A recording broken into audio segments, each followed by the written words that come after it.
Sadhguru, with such a powerful mechanism set up for a human being to evolve and be liberated in this place, is there a need to do any rituals in Kashi? Because, what I hear from you is that there is a great design to this place, the yantra you talked about. So your mere presence here should be enough. Still, I see many people come here to do rituals of various kinds. What is the significance of such rituals?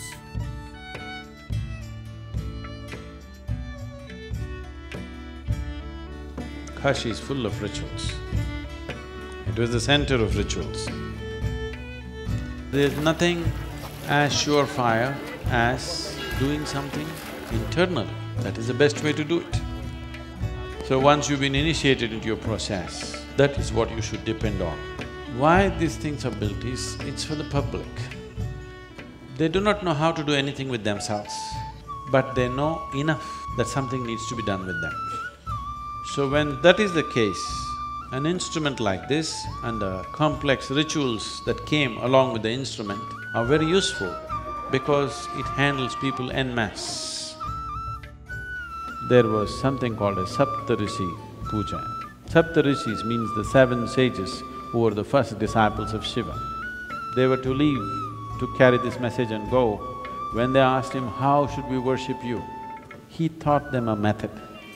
He said, you do it this way, I will be there. That method was taught to them and they taught to the people, and today it continues in the same tradition, the way Shiva taught it to the 7 sages. That process they started off. And they did it in such a way, stacks and stacks of energy they built. This may not be tangible for other people, for me it's a living reality. And people will just burst into tears, they don't know what it is. Those who are doing it, they do not know how it happens. But they're sticking to the procedure that's been taught to them and making it happen. See, the guy who's driving this boat does not know how to build an engine, he's just learned to use it and it works. So they just learned to use it. As the Saptarishis would have done, 7 people sat down there and they did this and it was a phenomena. I've never seen anything so energetic in any temple. I've been to quite a few. Wherever I feel it's an energy center, I go. I don't go there to pray, I don't go to ask, I've never done abhisekams and pujas in any temple in my life, okay? But this is a phenomenal science. You must come and sit in the Dhyanalinga temple. No ritual, no mantra, no puja, no nothing. It's always in total silence. Just come and sit there and see, because it's essentially created for meditativeness. People who have no idea what's meditation, people who have no instruction, without an instruction, you can make people meditative. So these are technologies, these are not belief systems. Great. Technology is gone bad. My last question to you is, when somebody comes to Kashi, what is a must one should experience here? First of all, to come prepared a little bit. I would say, if you're traveling to Kashi, at least for 3 months, get initiated to some simple meditative process. Meditate for some time, make yourself little more sensitive and come. Leave all your beliefs at home and come. Thank you, it was really a pleasure.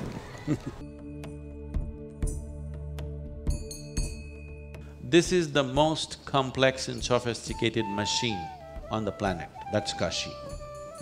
It's phenomenal that somebody created a place like this.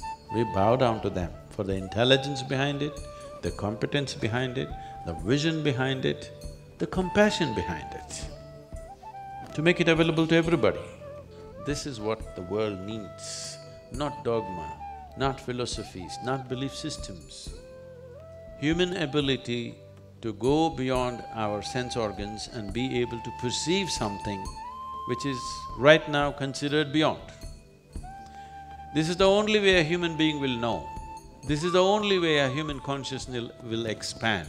This is the only way a human being will evolve beyond narrow divisions that have happened in human societies. But those instruments are being systematically destroyed. It's important that these things are brought back. Past we have survived. The question is, the future, will we survive? This has been unfortunate history of humanity, that the greatest things on the planet will not survive, the crudest things will survive. Unless societies, individual human beings take care to nourish them, it's very important. If you want a refined society for tomorrow, for our children and their children to live, if we want a refined society, it's very important we nurture the sophistication that is around. Otherwise, crude things will dominate anyway. Very easy to manifest the crude, very difficult to manifest the sophistication because it takes thousands of years to evolve it. So, it is a responsibility that we have as a generation of people to bring out the subtle aspects of life and somehow to make them live.